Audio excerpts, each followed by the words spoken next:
اعوذ باللہ من الشیطان الرجیم، بسم اللہ الرحمن الرحیم۔ السلام علیکم ڈیئر اسٹوڈنٹس، امید ہے آپ سب خیریت سے ہوں گے۔ آج ہمارا جماعت چہارم کی اسلامیات کی سمری ہے۔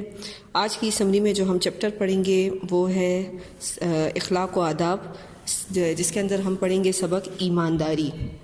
تو سب سے پہلے ہم یہ دیکھیں گے کہ ایمانداری کہتے کسے ہیں، ایمانداری کا معنی کیا ہے۔ تو چلیں ہم شروع کرتے ہیں اپنا۔ ایمانداری کا مفہوم۔ ایمانداری سے مراد ہے انسان ہر کام ایمان کی روشنی میں کرے، یعنی اپنے کسی بھی کام کو درست طریقے سے ادا کرنا ایمانداری کہلاتا ہے۔ اس کا مطلب ہے کہ انسان کوئی بھی کام کرے، کوئی بھی عمل کرے، وہ یہ سوچ کر کرے کہ اللہ مجھے دیکھ رہا ہے اور اللہ ہر وقت میرے ساتھ ہے۔ میں جو بھی کام کر رہا ہوں، ایون کہ اگر میں سوچ بھی رہا ہوں تو میری سوچ کبھی اللہ کے علم میں ہے، اللہ سے کچھ بھی چھپا نہیں ہے۔ لہذا ایمان کی روشنی میں ہمیں ایمانداری، یہ جو ایمان کی روشنی، یہ ہمیں ایمانداری کے راستے پر چلاتی ہے۔ اس کے علاوہ اس کے علاوہ اپنے ذمے کسی بھی چیز، مال اور حق کو پورا ادا کرنا بھی ایمانداری کہلاتا ہے۔ مثال کے طور پر جیسے کہ اگر آپ اسٹوڈنٹس ہیں اور آپ اسکول آ رہے ہیں، تو اب آپ کا یہ فرض ہے کہ آپ جس مقصد کے لیے اسکول آ رہے ہیں اس میں آپ پوری ایمانداری دکھائیں، یعنی آپ نے اگر پڑھنا ہے تو آپ پوری ایمانداری کے ساتھ پڑھیں۔ ہم اگر اللہ کے حقوق ادا کر رہے ہیں، نماز روزہ رکھ رہے ہیں، تو اس میں بھی ایمانداری کا شامل ہونا ضروری ہے۔ کیونکہ اللہ ہر وقت ہمارے ساتھ ہے اور وہ ہمارے نیتوں کے حال تک سے بھی واقف ہے۔ آپ نے یہ حدیث پڑھی ہے نا کہ انما الاعمال بالنیات، اعمال کا دار و مدار نیتوں پر ہے، اعمال کا دار و مدار نیتوں پر ہے۔ تو اللہ تو ہماری نیتوں کے حال سے بھی واقف ہے، اس سے کچھ بھی چھپا نہیں ہے۔ ہمارا اس چیز پر ایمان ہے کہ اللہ ہر وقت ہمارے ساتھ ہے، یعنی جو کام یا عمل ہم کریں وہ اللہ کے علم میں ہے۔ دوسرے لفظوں میں اسے دیانتداری بھی کہتے ہیں، یعنی انسان کسی دوسرے کی چیز کی مکمل حفاظت کرے اور اسے ویسے ہی لوٹائے جیسے لی تھی۔ اب ایمانداری کو دوسرے لفظوں میں دیانتداری بھی کہتے ہیں۔ مثال کے طور پر کلاس ورک کے دوران آپ کے پاس پینسل نہیں ہے یا ریزر نہیں ہے، آپ نے اپنے کسی دوست سے پینسل لے لی ہے۔ اب جس طرح جب آپ نے اپنا کام کر لیا تو اس اپنے دوست کو آپ نے وہ پینسل یا وہ ریزر اسی طرح واپس لوٹا کر دینی ہے جیسے کہ جس حالت میں اس نے دی تھی۔ اسے ایمانداری کہتے ہیں، یعنی آپ نے اپنا کام ایمانداری سے کیا اور اپنے دوست کو واپس اس کی پینسل یا ریزر واپس اسی طرح لوٹا دی۔ چلو اب ہم دیکھتے ہیں کہ قرآن میں ایمانداری کی کیا اہمیت ہے۔ ہم یہ جو چیپٹر پڑھیں گے یہ قرآن و حدیث کی روشنی میں ہی پڑھیں گے۔ اسلام میں ایمانداری کی بہت اہمیت ہے، اسی لیے قرآن میں اس کی تاکید ملتی ہے۔ اللہ نے امانتوں کو ان کے مالکوں تک پہنچانے کا حکم دیا ہے۔ مالکوں تک یعنی جو مالک ہوتا ہے، جس کی چیز ہوتی ہے، جس کی ملکیت ہوتی ہے۔ قرآن میں اللہ کا ارشاد ہے، بے شک اللہ تمہیں حکم دیتا ہے کہ امانتیں ان کے مالکوں تک پہنچا دو۔ اب ہم دیکھتے ہیں کہ ایمانداری کی ہماری زندگی میں کیا اہمیت ہے، کیوں ضروری ہے ایمانداری، اپنی زندگی میں ایمانداری کو شامل کرنا۔ ایمانداری کی اہمیت۔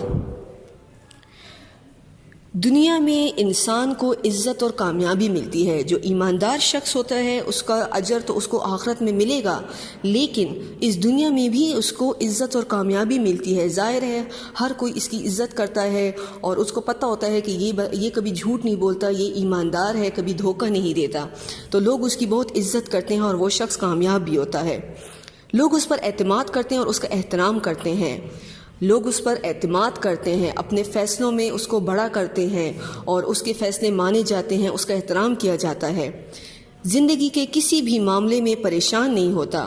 جو ایماندار شخص ہوتا ہے وہ زندگی کے کسی بھی معاملے میں پریشان نہیں ہوتا، اس کا دل صاف ہوتا ہے، اس کی نیت صاف ہوتی ہے، وہ جھوٹ نہیں بولتا کبھی، وہ اپنے کام نکلوانے کے لیے کسی کے ساتھ کسی کو دھوکہ نہیں دیتا، کسی کو فریب نہیں دیتا، تو وہ کسی بھی معاملے میں پریشان نہیں ہوتا۔ ایمانداری سے بہت سی پریشانیوں مصیبتوں سے بچا جا سکتا ہے۔ کیسے بچا جا سکتا ہے؟ مثال کے طور پر جیسے کہ دکاندار ہے، اب ایمانداری صرف ہماری صرف گھر کی زندگی تک ہی محدود نہیں ہے، بلکہ ہم جس دفتر جا رہے ہیں اگر وہاں پر ہم اپنا کام ایمانداری کے ساتھ کر رہے ہیں تو ہمارا کام بھی آسان ہوگا، اور اس سے کیا ہوگا کہ ملک کی ترقی میں بھی حصہ لے سکیں گے۔ اچھا، اسی طرح دکاندار ہے، تجارت کے معاملے میں بھی قرآن میں آیا ہے کہ اس میں بھی آپ نے اپنی پوری ایمانداری اور دیانتداری دکھانی ہے۔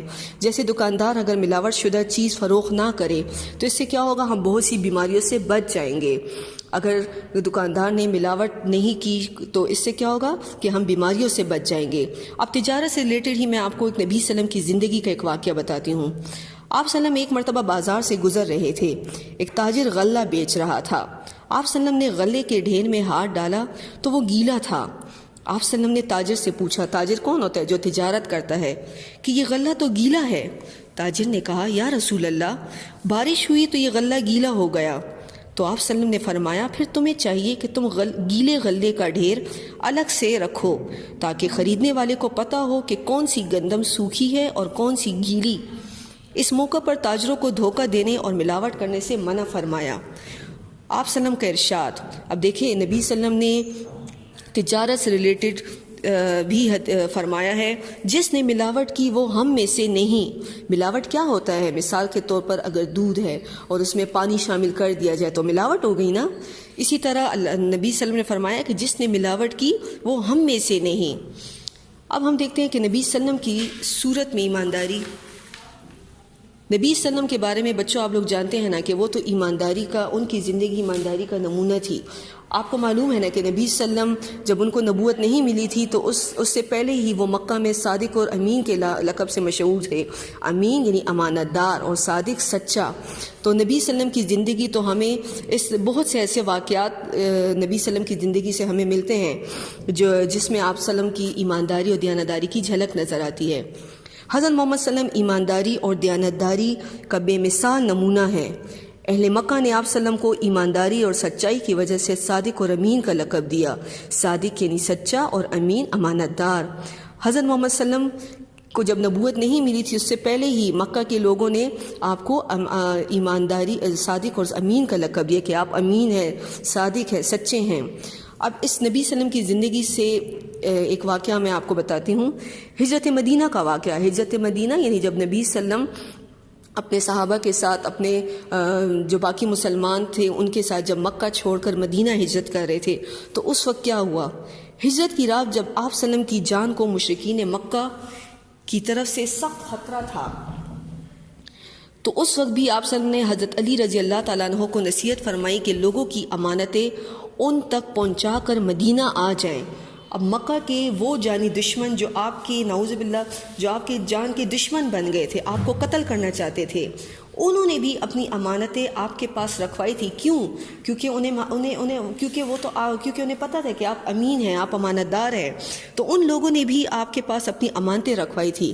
تو جب نبی صلی اللہ علیہ وسلم مکہ چھوڑ کر مدینہ ہجرت کر رہے تھے تو اس وقت آپ نے حضرت علی کو فرمایا کہ لوگوں کی امانتیں ان تک پہنچا کر پھر آپ میرے پیچھے مدینہ آ جائیں۔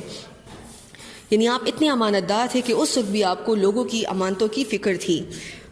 اب اس کے بارے میں نبی صلی اللہ علیہ وسلم نے ارشاد بھی فرمایا ہے، لا دینا لمن لا عہد لہ ولا ایمان لمن لا امانت لہ۔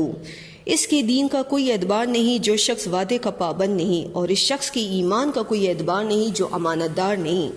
یعنی جو شخص اپنے وعدے کا پاس نہیں رکھتا، اپنا وعدہ پورا نہیں کرتا تو اس کا بھی کوئی دین نہیں، اور جو امانت دار نہیں تو وہ اس کا ایمان نہیں۔ تجارتی معاملات یعنی تجارت میں بھی حضرت محمد صلی اللہ علیہ وسلم تجارتی لین دین میں ایمانداری کو بہت اہمیت رکھتے تھے۔ چونکہ نبی صلی اللہ علیہ وسلم تجارت کرتے تھے، آپ نے ایک جگہ ارشاد فرمایا، سچا امانت دار تاجر قیامت کے دن نبیوں، صدیقوں اور شہیدوں کے ساتھ ہوگا۔ یعنی ہم نے ایمانداری صرف اپنی روزمرہ زندگی میں نہیں بلکہ اپنی تجارتی معاملات میں بھی ایمانداری اور دیانتداری کو بہت اہمیت دینی ہے۔ اور اس بارے میں نبی صلی اللہ علیہ وسلم کا فرمان ہے کہ جو سچا امانت دار تاجر ہوگا وہ قیامت کے دن کس کے ساتھ شامل ہوگا؟ نبیوں، صدیقوں۔ صدیق کون ہوتے ہیں؟ جو سچے ہوتے ہیں، اور شہید جو اللہ کی راہ میں قربان ہو جاتے ہیں، تو ان کے ساتھ شامل ہوگا۔ تو یہ تھی ہماری آج کی سمری۔ امید ہے آپ کو سمجھ آ گئی ہوگی۔ تو اپنا خیال رکھیے۔ اللہ حافظ۔